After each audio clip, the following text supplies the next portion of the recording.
Assalamualaikum warahmatullahi wabarakatuh. Perkenalkan, nama saya Nadila Putri Suhanti dengan NPM A1J021024.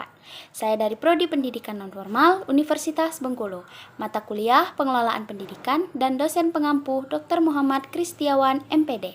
Baiklah, pada kesempatan kali ini saya akan membahas materi bab 13, yaitu Budaya Organisasi Sekolah Efektif.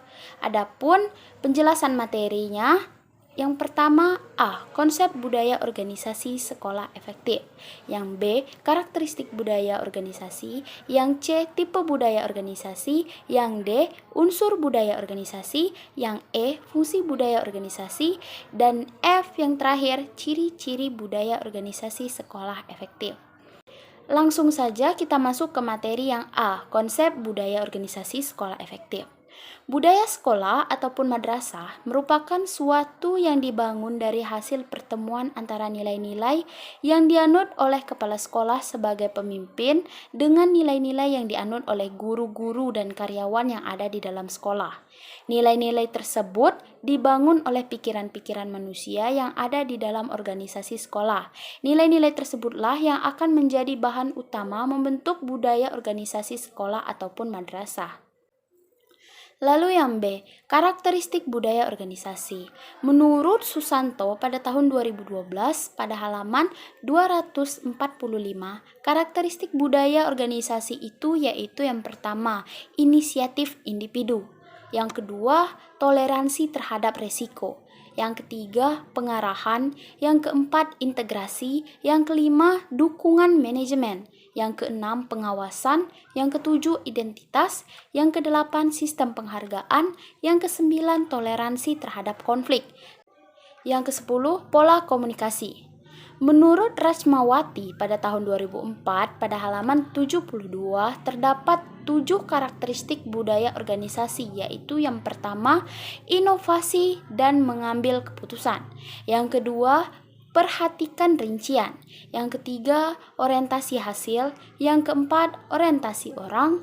Yang kelima, orientasi tim. Yang keenam, keagresifan. Dan yang ketujuh, pemantapan.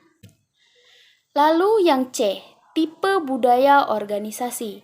Menurut Mondi, Neu, dan Premiux pada tahun 1993, tipe budaya organisasi antara lain sebagai berikut. Yang pertama ada Open and Participative System.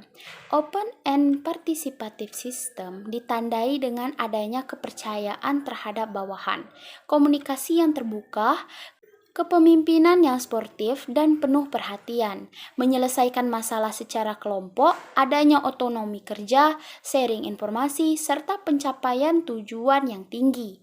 Lalu yang kedua yaitu ada Closed and Authoritative Culture.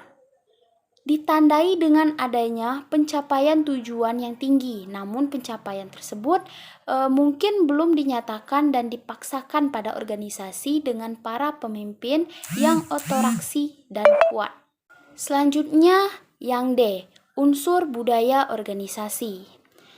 Yang pertama itu terdapat asumsi dasar, lalu adaptasi, setelah itu citra dan brand yang khas, acuan perilaku, pewarisan berbagai nilai, pedoman mengatasi masalah, pemimpin, seperangkat nilai, dan keyakinan yang dianut. Lalu yang E, fungsi budaya organisasi. Menurut Fatah pada tahun 2012 di halaman 247, budaya organisasi itu mempunyai beberapa fungsi. Yang pertama, memberikan identitas organisasi anggotanya. Yang kedua, memudahkan komitmen kolektif, mempromosikan stabilitas sistem sosial. Yang ketiga, dan membentuk perilaku dengan membantu manajer merasakan keberadaannya. Sementara menurut Hikmat pada tahun 2009 di halaman 228, fungsi budaya organisasi yaitu yang pertama, pembeda dari organisasi yang lain. Yang kedua, identitas anggota seluruh organisasi. Yang ketiga, komitmen anggota di atas kepentingan bersama. Yang keempat,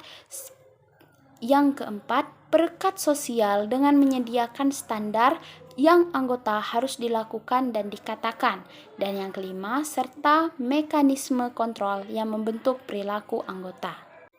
Baiklah, pembahasan yang terakhir, F, yaitu ciri-ciri budaya organisasi sekolah efektif.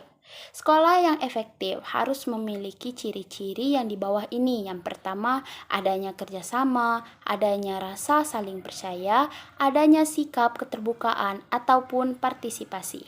Baiklah, sekianlah penyampaian materi dari saya. Lebih dan kurang saya mohon maaf. Wassalamualaikum warahmatullahi wabarakatuh.